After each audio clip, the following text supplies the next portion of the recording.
ओम शांति। 8 नवंबर 2023 की मुरली है। आज प्यारे बाबा हम बच्चों को निंदक को भी अपना मित्र समझ सम्मान देने वाले ब्रह्मा बाप समान मास्टर रचयिता का वरदान दे रहे हैं। माया को सदा के लिए विदाई देने वाले ही बाप की बधाइयों के पात्र बनते हैं।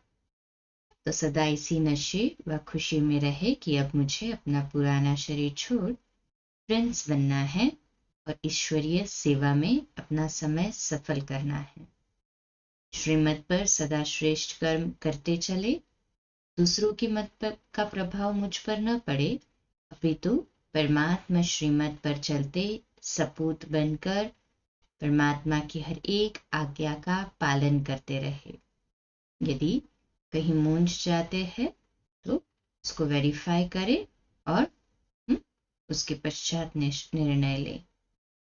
आज की मुरली का मुख्य सार है, मीठे बच्चे, देह सहित ये सब कुछ खत्म होने वाला है, इसलिए तुम्हें पुरानी दुनिया के समाचार सुनने की दरकार नहीं। तुम बाप और वर्षे को याद करो। प्रश्न, श्रीमत के लिए गायन कौन सा है? श्रीमत पर चलने वालों की निशानी सुनाओ। बाबा उत्तर देते, श्रीमत के लिए गायन है, जो खिलाएंगे, जो पहनाएंगे, जहां बिठाएंगे वही करेंगे। श्रीमत पर चलने वाले बच्चे बाप की हर आज्ञा का पालन करते हैं। उनसे सदा श्रेष्ठ कर्म होते हैं। वे कभी श्रीमत में अपनी मनमत मिक्स नहीं करते। उनमें राइट और रॉन्ग की समझ होती है। गीत है, बनवारी रे जीने का, ये जीवन बाबा को दिया है ना, तो बनवारी रे जीने का ये नाम भी तेरा है और सहारा भी तू ही है। ओम शांति। ये गीत किसका है? बच्चों का।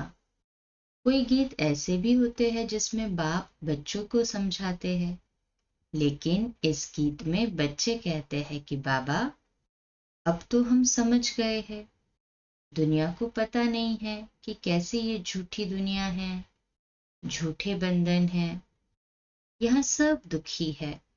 तब तो ईश्वर को याद करते हैं। सतयुग में तो ईश्वर से मिलने की बात ही नहीं है। यहाँ दुख है तब आत्माओं को याद पड़ता है, परंतु ड्रामानुसार बाप मिलते ही तब है जब स्वयं आते हैं। बाकी और जो भी पुरुषार्थ करते हैं सब व्यर्थ है, क्योंकि ईश्वर को सर्वव्यापी मानते हैं, ईश्वर का रास्ता गलत बताते हैं। अगर कहे कि ईश्वर और उनकी रचना के आदि मध्य अंत को हम नहीं जानते हैं, तो ये बोलना सच है। आगे ऋषि मुनि आदि सच बोलते थे। उस समय रजोगुणी थे। उस समय झूठी दुनिया नहीं कहेंगे। झूठी दुनिया नरक कलयुग अंत को कहते हैं। संगम पर कहेंगे ये नरक है, वह स्वर्ग है। ऐसे नहीं द्वापर को नरक कहेंगे। उस समय फिर भी रजो प्रधान बुद्धि है, अभी है तमो प्रधान। हेल और हेवन संगम पर लिखेंगे।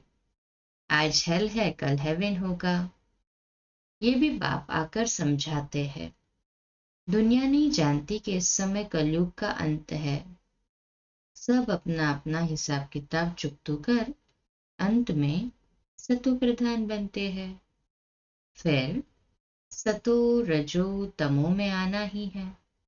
जिनका 1-2 जन्म का पाठ है, वह भी सतो रजो तमो में आते हैं। उन्हों का पाठ ही थोड़ा है, इसमें बड़ी समझ चाहिए। दुनिया में तो अनेक मत वाले मनुष्य हैं, सबकी एक मत तो नहीं होती। हर एक का अपना अपना धर्म है, मत अपनी अपनी है, बाप का ऑक्यूपेशन अलग है, हर एक आत्मा का अलग है, धर्म भी अलग है, तो उनके लिए समझानी भी अलग चाहिए। नाम रूप देश काल सब का अलग है। देखने में आता है ये फलाने का धर्म है, हिंदू धर्म तो सब कहते हैं, परंतु उनमें भी सब भिन्न भिन्न है। कोई आर्य समाजी, कोई सन्यासी, कोई ब्रह्म समाजी है। सन्यासी आदि जो भी है, सबको हिंदू धर्म में मानते हैं। हम लिखे कि हम ब्राह्मण धर्म के हैं अथवा देवता धर्म के हैं, तो भी वे हिंदू में लगा देते हैं, क्योंकि और कोई सेक्शन तो उन्हों के पास है ही नहीं। तो हर एक का फॉर्म अलग अलग होने से मालूम पड़ जाएगा, इसलिए फॉर्म भराते हैं। और कोई धर्म वाला होगा तो इन बातों को मानेगा नहीं, फिर उनको इकट्ठा समझाना मुश्किल है। वे तो समझेंगे कि ये तो अपने धर्म की महिमा करते हैं, इनमें द्वैत है।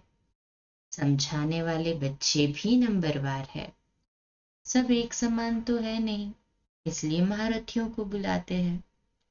बाबा ने समझाया है, मुझे याद करो, मेरी श्रीमत पर चलो। इसमें प्रेरणा आदि की तो कोई बात ही नहीं। अगर प्रेरणा से काम हो तो फिर बाप के आने की दरकार ही नहीं। शिव बाबा तो यहाँ हैं, तो उनको प्रेरणा की क्या दरकार है। ये तो बाप की मत पर चलना होता है, प्रेरणा की बात नहीं।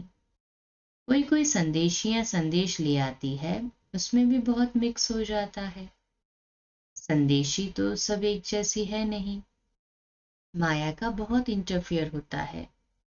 दूसरी संदेशी से वेरीफाई कराना होता है।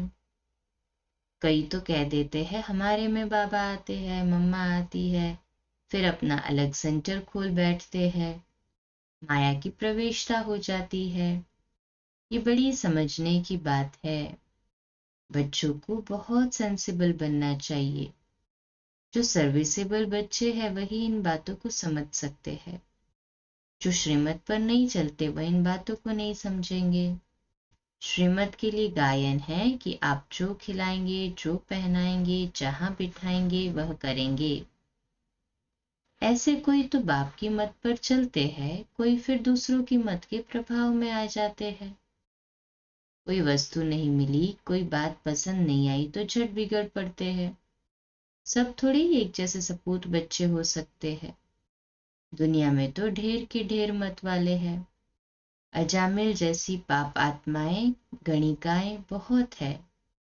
ये भी समझाना पड़ता है कि ईश्वर सर्वव्यापी कहना रॉन्ग है। सर्वव्यापी तो 5 विकार है, इसलिए बाप कहते हैं ये आसुरी दुनिया है। सतयुग में 5 विकार होते नहीं। कहते हैं शास्त्रों में ये बात ऐसे है, परंतु शास्त्र तो सब मनुष्यों ने बनाए हैं। तो मनुष्य ऊंच हुए या शास्त्र? जरूर सुनाने वाले ऊंच ठहरे ना। लिखने वाले तो है मनुष्य। व्यास ने लिखा, वह भी मनुष्य था ना। ये तो निराकार बाप बैठ समझाते हैं। धर्म स्थापकों ने जो आकर के सुनाया, उसका फिर बाद में शास्त्र बनता है। जैसे गुरु नानक ने सुनाया, बाद में ग्रंथ बनता है। तो जिसने सुनाया उसका नाम हो गया। गुरु नानक ने भी उनकी महिमा गाई है। सबका बाप वह एक है। बाप कहते हैं जाकर धर्म स्थापन करो। ये बेहद का बाप कहते हैं मुझे तो कोई भेजने वाला नहीं। शिव बाबा खुद बैठ समझाते हैं, वह है मैसेज ले आने वाले। मुझे कोई भेजने वाला नहीं। मुझे मैसेंजर व पैगंबर नहीं कहेंगे। मैं तो आता हूँ बच्चों को सुख शांति देने। शिव बाबा तो खुद क्रिएटर है ना, उनको कैसे कोई भेजेगा।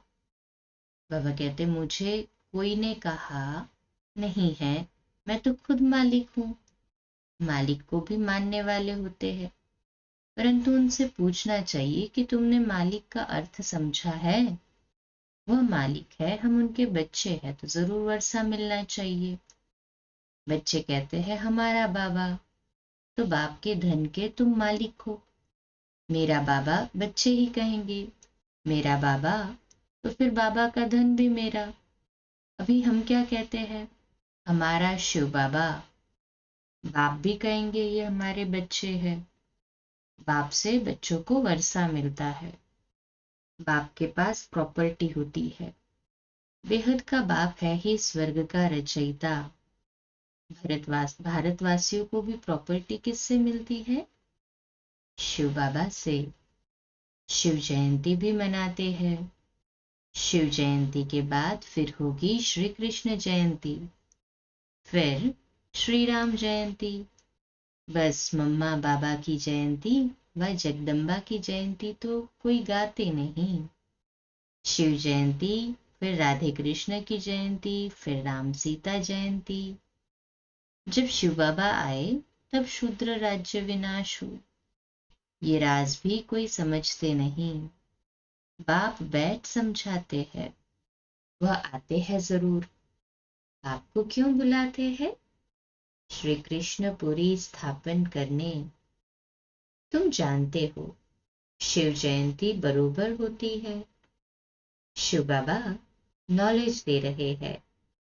आदि सनातन देवी देवता धर्म की स्थापना हो रही है। शिव जयंती है बड़े ते बड़ी जयंती। फिर है ब्रह्मा विष्णु शंकर। अब प्रजापिता ब्रह्मा तो मनुष्य सृष्टि में है। फिर रचना में मुख्य है लक्ष्मी नारायण। तो शिव है मात पिता। फिर मात पिता ब्रह्मा और जगत अम्बा भी आ जाते हैं। ये समझने और धारण करने की बातें हैं। पहले पहले समझाया है। बाप परमपिता परमात्मा आते हैं पतितों को पावन करने। वह नाम रूप से न्यारा हो तो उनकी जयंती कैसे हो सकती?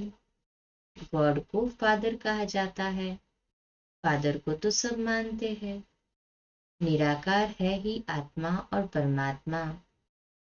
आत्माओं को साकार शरीर मिलता है। ये बड़ी समझने की बातें हैं। जो कुछ भी शास्त्र आदि नहीं पढ़ा हुआ हो तो उसके लिए और ही सहज है। आत्माओं का बाप वह परमपिता परमात्मा स्वर्ग की स्थापना करने वाला है। स्वर्ग में होती है राजाई, तो जरूर उनको संगम पर आना पड़े। सतयुग में तो आ न सके। वह प्रारब्ध 21 जन्मों का वर्षा संगम पर ही मिलता है। ये संगम युग है ब्राह्मणों का। ब्राह्मण है चोटी। फिर है देवताओं का युग। हर एक युग 1250 वर्ष का है। अभी 3 धर्म स्थापन होते हैं, ब्राह्मण देवता क्षत्रिय। क्योंकि फिर आधा कल्प कोई धर्म नहीं होता। सूर्यवंशी चंद्रवंशी पूज्य थे, फिर पुजारी बन जाते हैं। वह ब्राह्मण तो किस्म किस्म के होते हैं। अभी तुम अच्छे कर्म कर रहे हो जो फिर सतयुग में प्रारब्ध पाओगे। बाप अच्छे कर्म सिखलाते हैं। तुम जानते हो हम श्रीमत पर जैसे कर्म करेंगे, औरों को आप समान बनाएंगे तो उसकी प्रारब्ध मिलेगी। अभी सारी राजधानी स्थापन होती है। आदि सनातन देवी देवता धर्म की राजधानी होती है। यह है प्रजा का प्रजा पर राज्य। पंचायती राज्य है। अनेक पंच है, नहीं तो 5 पंच होते हैं। यहाँ तो सब पंच ही पंच है।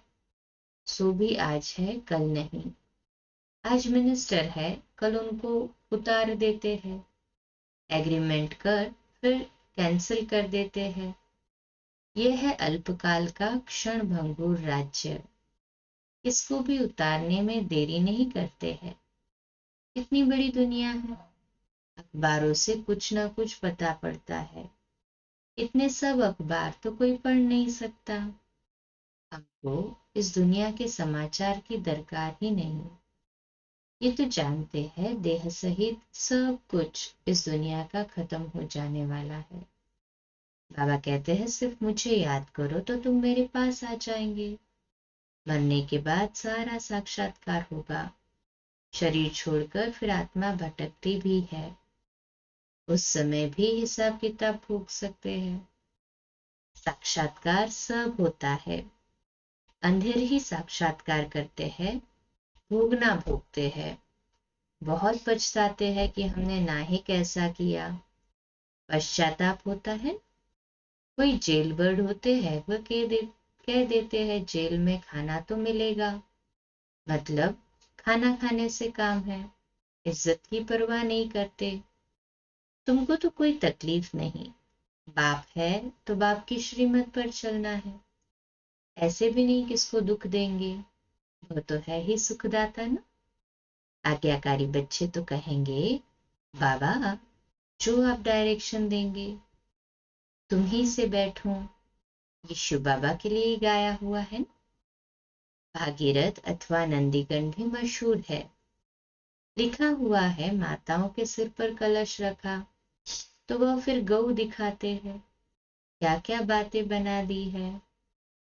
इस दुनिया में कोई एवर हेल्दी हो नहीं सकता। अनेक प्रकार के रोग है। वहां सतयुग में तो कोई रोग नहीं है, न कभी अकाले मृत्यु होती है। समय पर साक्षात्कार होता है। बूढ़ों को तो खुशी होती है। बूढ़े जब होते हैं तो खुशी से शरीर छोड़ते हैं। साक्षात्कार होता है कि हम जाकर बच्चा बनूंगा।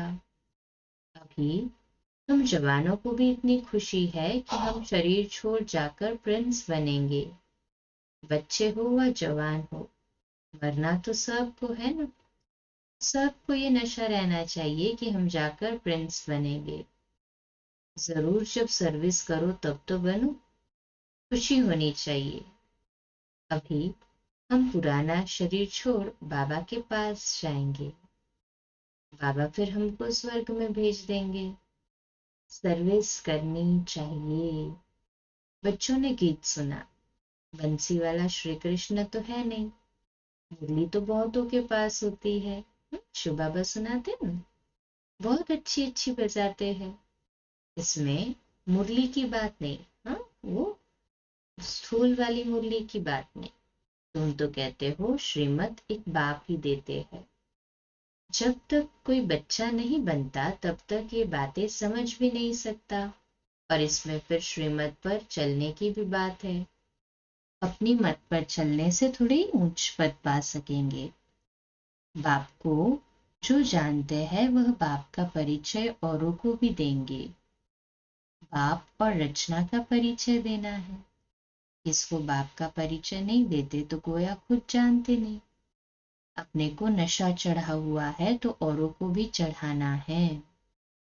अच्छा, मीठे मीठे सिकिलदे बच्चों प्रति माता पिता बाप दादा का याद प्यार और गुड मॉर्निंग। रूहानी बाप की रूहानी बच्चों को नमस्ते। हम रूहानी बच्चों की रूहानी माता पिता बाप दादा को याद प्यार, गुड मॉर्निंग और नमस्ते। वाह बाबा वाह, शुक्रिया बाबा, शुक्रिया। धारणा के लिए मुख्य सार है, पहली पॉइंट, श्रीमत पर सदा श्रेष्ठ कर्म करने हैं। दूसरों की मत के प्रभाव में नहीं आना है। सपूत बन हर आज्ञा का पालन करना है। जो बात समझ में नहीं आती है उसे वेरीफाई जरूर कराना है। दूसरी पॉइंट, सदा इसी नशे व खुशी में रहना है कि हम ये पुराना शरीर छोड़ प्रिंस बनेंगे। नशे में रह ईश्वरीय सेवा करनी है।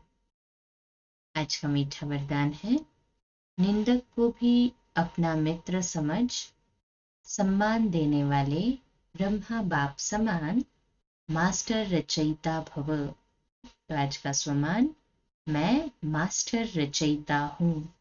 मैं मास्टर रचयिता हूँ। विश्लेषण, जैसे ब्रह्मा बाप ने स्वयं को विश्व सेवाधारी समझ हर एक को सम्मान दिया, सदा मालिकम सलाम किया। ऐसे कभी नहीं सोचा कि कोई सम्मान देवे तो मैं दूं। निंदक को भी अपना मित्र समझकर सम्मान दिया। ऐसे फॉलो फादर करो। सिर्फ सम्मान देने वाले को अपना नहीं समझो, लेकिन गाली देने वाले को भी अपना समझ सम्मान दो, क्योंकि सारी दुनिया ही आपका परिवार है। सर्व आत्माओं के तना आप ब्राह्मण हो, इसलिए स्वयं को मास्टर रचयिता समझ सबको सम्मान दो, तब देवता बनेंगे। स्लोगन, माया को सदा के लिए विदाई देने वाले ही बाप की बधाइयों के पात्र बनते हैं। माया को सदा के लिए विदाई देने वाले ही बाप की बधाइयों के पात्र बनते हैं। आज का अव्यक्त इशारा है, कोई कैसी भी अवगुणधारी आत्मा हो, अज्ञानी पतित आत्मा हो, ब्राह्मण परिवार की पुरुषार्थहीन आत्मा हो, पहले उसे क्षमा करो। जैसे बेहद का बाप बच्चों की बुराई व कमजोरी को दिल में न समाए क्षमा करते हैं, पूज्य देवता भक्तों पर क्षमा करते हैं, ऐसे आप भी विश्व कल्याणकारी मास्टर रचता बाप के समान पूज्य आत्मा हो। आप भी किसी की बुराई व कमजोरी दिल पर न रख पहले क्षमा करो, उसके बाद ऐसी आत्मा के कल्याण प्रति उसके वास्तविक स्वरूप और गुण को सामने रखते हुए महिमा करो, अर्थात उस आत्मा को अपनी महानता की स्मृति दिलाओ। तब उसके दिल से आपके प्रति दुआएं निकलेंगी। अच्छा, कम बोलो, धीरे बोलो, मीठा बोलो, सत्य बोलो, सोच समझकर बोलो, निमित्त भाव, निर्माण भाव, निर्मल वाणी। आज का नया दिन आप सभी को मुबारक हो, मुबारक हो, मुबारक हो। शुभ दिवस। आज रात्रि क्लास 8:45 बजे, कल सुबह अमृत वेला मेडिटेशन 3:30 से 4:30 और प्रातः मुरली क्लास 4:45 बजे। अच्छा, ओम शांति, शुभ दिवस।